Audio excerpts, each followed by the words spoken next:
Hey guys, so I'm going to be again continuing on the every other day in September high level hero gameplay. These are always competitive games. This is part of the Storm Division qualifiers, and it is against an old Open Division team that's been practicing and back in the game. I'm going to be talking about May here, and we're specifically going to be looking at Rise May. So this is on Team Alexander. They have been absolutely dominating, and they have already qualified for Storm Division when all the teams haven't even been done with their games yet. No matter what they do for the rest of their games, they've already qualified.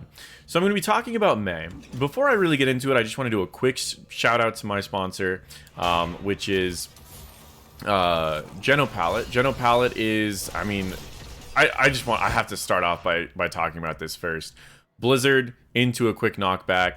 This is a strategy that, while you don't always have to do it on May, it's a strategy that you have to know if, or a technique that you have to know if you are going to be playing May. I'm going to continue on. Also, I'm going to point out that this video is likely going to be scheduled later in the month of September, and there's going to be one more balance patch since this comes out. So while May's viability may adjust, these strategies on how to play May should still be the same. The build may be adjusted a little bit based on how the talents have been moved up or down. There's one talent that's already been adjusted since this video came out, which is Crystallize. It's 40 spell armor instead of 50. The rest of this should be about the same, so I wouldn't worry too much about that. But if there is another change, learn from the skills, but not necessarily the build. But I still will mention the build.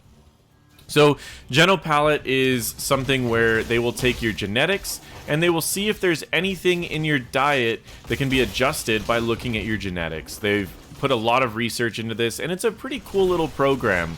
Will it make a huge difference for you as far as weight loss or building muscle? Maybe, maybe not. It has worked for a lot of people, but it might not be something, and I'm actually going to turn down the, oh, I've already turned it down. It might be something that could certainly help out. I know myself, if my diet gets off for a little bit, I get really groggy, I get really tired. Now that's something that I've done research on, and I've practiced myself without actually looking at my genetics. But by looking at your genetics, you can actually determine that there are a lot of different things that you can see without just needing to always do trial and error. So there are a lot of cool things that they can see from that, and I highly recommend you guys check it out. If it's really cheap, if you already have done like Ancestry.com or 23andMe, and you get to save $20 on top of it. That's like 40 bucks, and you get to save $20 on top of it by using my code NotParadox at checkout, all caps. It's but yeah, it's pretty cool. She uses her, and this is something that Jay does. He'll use his trait as a body blocking tool a lot, but in this case, he actually used his trait to not get affected by the Tassadar wall. But either way, it's still, he's still playing it out. That's enough about GenoPalette, though. You guys can check it out, the link down below. Again, coupon, save 20 bucks. They also do their own genetic research too, in case you don't trust like 23andMe or Ancestry.com. I know there's been some controversial stuff about them, but it's not really that big of a deal. So right here, he uses his W as a zoning tool, and they call retreat like several times just to make sure that their team knows that they're getting out of this fight. And they end up just getting their health back, repositioning, and it looks like they really want to get a camp, but they also want to get soak. You can see Jay, he's actually not sure what he wants to go for here, and he ends up doing his W just to make it a little bit safer to go for this camp. I do want to point out, and this is another thing, I can't tell you how often this happens, where I'll tell people, I'll be like, you guys should try this out, and people make fun of me, and it's like, Drain build in the solo lane with Gul'dan, I was like, is really strong, and everyone's like, that's so dumb because it's standing still and all that. And it's like, these teams are like, okay, I'll just do this, and they go Drain build in the solo lane, and they win in the solo lane against almost anyone that doesn't have a ton of CC. And it's a good counter pick because you can throw Gul'dan. Worst case, they counter pick Gul'dan, you throw him in the 4-man because he's good in the 4-man on Braxis. But if they don't counter pick him, then you just dominate whoever goes in the solo lane. And it's just funny because it's like, people made fun of me for it, but it works. He's fighting 2 to 3 people up in the solo lane, and he's doing work up there. So it's just funny. I just wanted to point that out. There's been a lot of the builds that I've recommended that people are just like, oh, you shouldn't do that because of this or that. And it's like, Lita just doesn't care. He's like, I'm gonna do what works, and I don't care what people say about it. You know what I mean? So anyways, you can see that he roams around quite a bit, and he's generally going to use his W, while he does do that combo that I mentioned earlier, he generally uses his W for peeling. And this is something that I learned when I initially started playing Mei, was whenever people, they can't really ever kill you, so they try to go past you, and when they go past you, all you have to do, he missed his combo there a little bit, so wasn't able to get any value off of that. But whenever people try to go past you and aim at your backline, you just drop a Blizzard down. So where Dahaka's really good at diving into the backline, you can simply just drop down a W. Now in this case, that was a really great rotation by Dahaka. He was able to get a lot of value, sneak a kill on the Greymane, and the Blizzard was already off cooldown because he tried to make a play earlier, so he wasn't able to peel for his Greymane. Something that they will need to watch a little bit closer, especially since this Dahaka's been playing so global heavy. Now, level 4, we do have the talent that has been nerfed since it was picked. I still think it's the best talent on that tier, and it's likely going to stay that way until they nerf it even further. Once they nerf it further, then potentially Cold Front or Slush Ball. I think a lot of weird things would have to happen for Slush Ball to be there, but Cold Front gives some pretty good engages. Any problem is playing very aggressive, but in order for him to do that, he needs a tank that can peel off of him. The tank's priority is pretty much just winning the objective right now, especially since Gul'dan wins almost any matchup. So Gul'dan's going to control top. It's just their job to make sure that they control bottom. As long as Gul'dan doesn't get hit from the tongue when he's draining, he will always beat Dahaka. So all he has to do is kind of burn down Dahaka and force out the tongue, or just drain first to force out the tongue, because you have such a low cooldown on your drain anyways that you can get value. But it's pretty crazy. I'm tempted to do another video on that. Look at that combo though. Like, this is really where this entire game is just gonna snowball. I mean, no pun intended. Is just from these quick picks that are happening down in the bottom lane, especially against Varian. Taunt Varian. Whoa, that is not the Taunt Varian build. But Taunt Varian is one of those that, and again, like, this was an open division team. I think they were 4th in open division when HEC was around, meaning that if they would have beat 2 more teams, they would have had the opportunity to go pro. But they are a little out of practice, but still, like, there's just so many engages. So I really wanted to show this replay purely because of this Blizzard icing combo that he does several times. Again, it's not necessary to do that every time, but it is something that I feel like every Mei player needs to know, because when you need to get the stun, you have to be able to do that. You don't always need to get the stun like that. Using your W to peel is really good. But being able to get this stun when someone's out of position is huge, especially before you get Black Ice. That is the most impactful thing that you can possibly do, and being able to lead to that much damage whenever you want on a tank is incredible. Now, when you get into, once you get Black Ice, you can engage with just your E, and 80% slow is enough. But again, Blizzard, in this case, just as a zoning tool. Now, he doesn't have his trade up, so there's a good chance he can get picked down here. So he steps away, and they have a Rhaegar healer, so there's a good chance that that damage is going to be permanent. Level 7, he takes a talent that's also very debated. This has been a talent that's debated by a lot of tank mains, and I really don't like this talent at all. Skating away allows you to give armor to your entire team and movement speed to your entire team. Backup battery allows for a lot more sustain in team fights, as well as the ability to remove slows. Hibernation lowers the damage of people that are in Blizzard, or the people that get stunned by 4 seconds. But during Blizzard, people are going to usually be walking out of Blizzard, so that first portion is probably going to be pointless. The second portion, after people get hit by the stun, they should die, which means that the extra bonus after that isn't really that valuable. So I'm not a huge fan of that talent, but we'll see how much value it gets this game. Now, this was another change that recently happened. Avalanche got a nerf. It went up to a 90-second cooldown, but he goes Ice Wall anyways, which I think is going to be fine to teaching the playstyle of his playstyle of Mei anyways. Ice Wall is definitely one of those interesting things that you can use either as a wall, or you could use it as an effective ley line. Either way, works perfectly fine. He knocks him back into the stun, but this time it wasn't quite enough of a knockback. And this is the point where I'm a little confused that they continue to still fight here, because they're so close to the enemy structures they can't push in, but they are level 10s, so they're trying to force the fight where they can. This is like pretty much my build. That's so funny. The reason that I run Rain of Destruction and Solo Lane Gul'dan is because it's a ton of siege damage, and you don't really need to horrify the person that you're already just trashing in lane. So you just trash the person in lane, you step up to their structures, you pop Rain of Destruction, you just destroy all of their structures. And so that's why I did that, because you're not joining your team very often. Now, I'll sometimes go horrify on maps where you have to join your team, but I generally did the Solo Lane Gul'dan on like Dragonshire and Braxis, where I would just stay in lane so long that I would be able to get several Rain of Destructions off on their structures and just get huge leads. It was just really funny because he's going like essentially my build. But with that being said, I think they forced that fight a little bit too much, even though they were level 20. And once again, he uses a W to zone and his E to get out. So his W usage is, I think, what I really want people to learn from this game. I think their aggression is something that's arguably good and bad, but it's the, yeah, he could go for something here, but he really doesn't need to. He just needs to clear the lane. I think there's still a build that's a little bit more powerful for engages, but it's not really...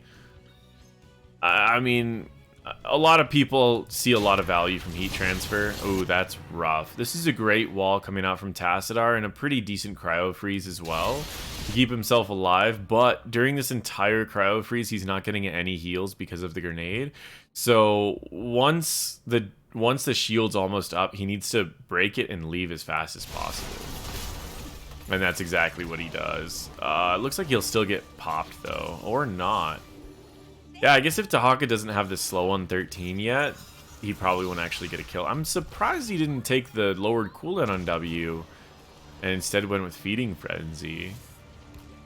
It's interesting. Oh, because he's trying to beat the Gul'dan, so he's trying to get a lower cooldown on his stun so that he can interrupt the drain more often. The thing is it's like it's too late, you know? It's, I mean, people are already roaming enough now that I feel like it's too late. But he should be able to beat Gul'dan now. But again, their team's just roaming together. They're looking for kills. And this right here is what makes some of these tank players in competitive just dominate. Going in for a flank, telling your team that you're going in for a flank so that they get in position, and just dropping them. This is a great sleep dart coming out from the Ana. A great ice wall used as an essential cocoon during this time, allowing him to go back in if he needs to. It's just a really short duration cocoon. He's going to use his W to try to prevent healing coming out from Ana. But he's zoning out 3 people right now. So where Azariel on the Dahaka is also zoning out 3 people, he's out of his abilities, right? He's already used isolation, he's already used his trait, and he's going to be out of his spell armor at the end of this, and he doesn't have the cooldown reduction, meaning that he will likely die here, where these 3 are not going to be killing Mei anytime soon because she still has cryo freeze and she still has heat transfer. So she'll be fine, but looks like Azariel is going to be taken out here. And now he can go and try to take out this Ana as well by simply just hitting Ana. Now, right before the taunt goes off, he quickly uses Cryo Freeze to prevent the taunt and also gain a good chunk of health.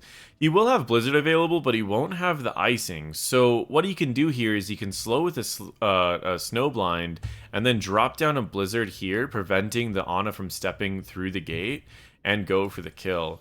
And so you're gonna see he actually just stays in the cryo freeze a little bit longer and throws the W out to try to get the Mephisto.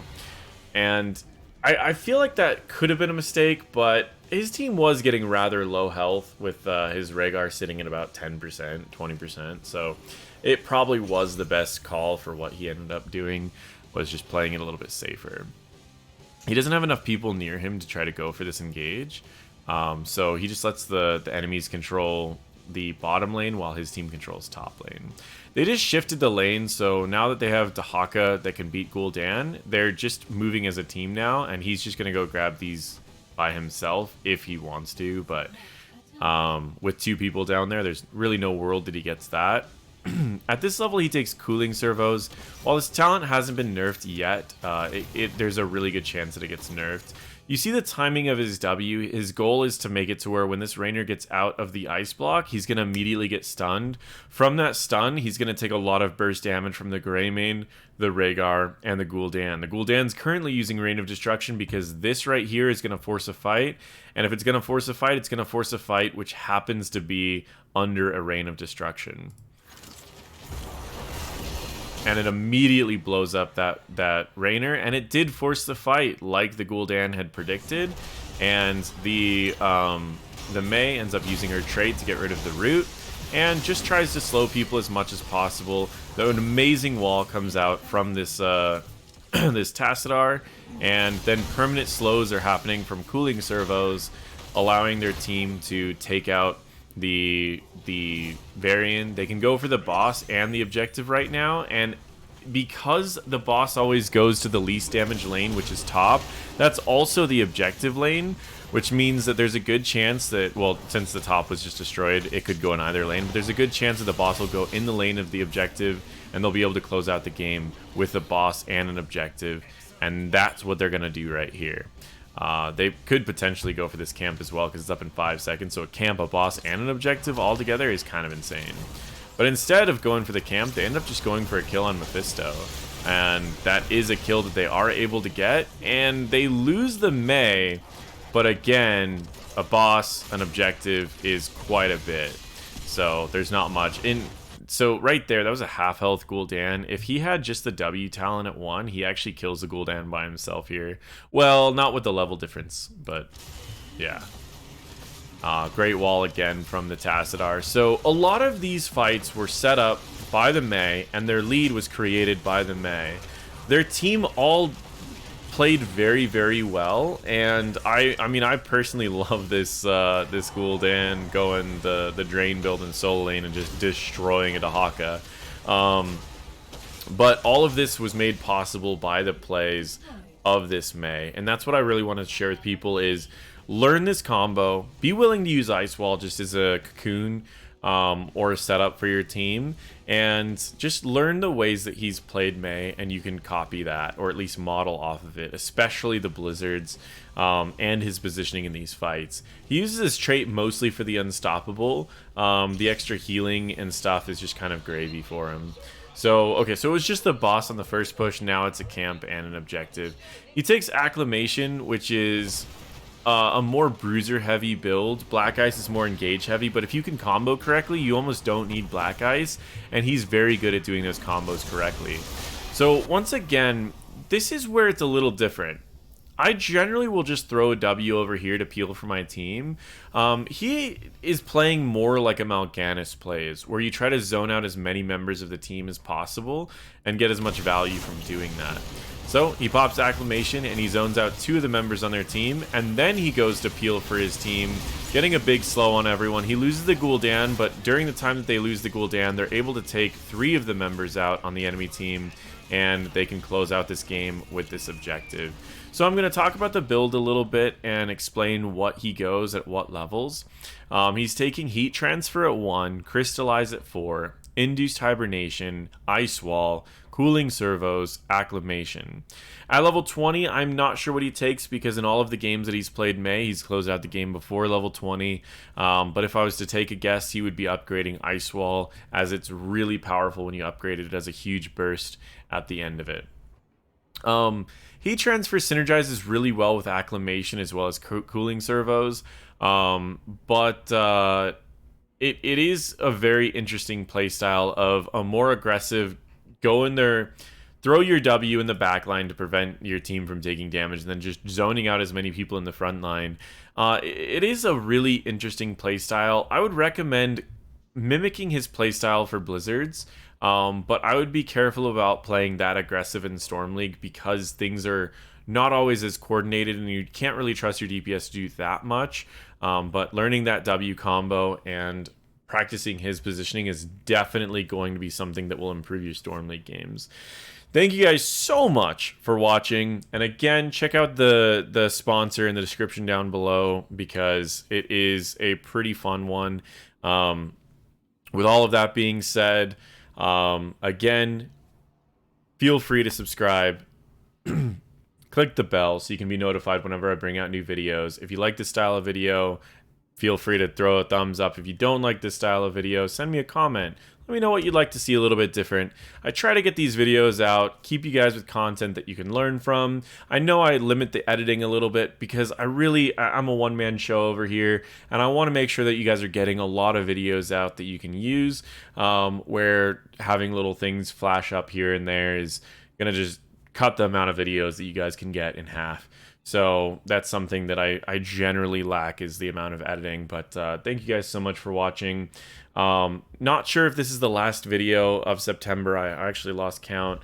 If this is, hopefully you guys enjoyed all of September. And if this isn't, then I'm going to go and do a longer one next video. I need to go and count how many videos I've done and where I've actually positioned the videos. And then kind of go from there. So thank you guys so much for watching. Feel free to check out all of my other videos, and I'll see you guys next time.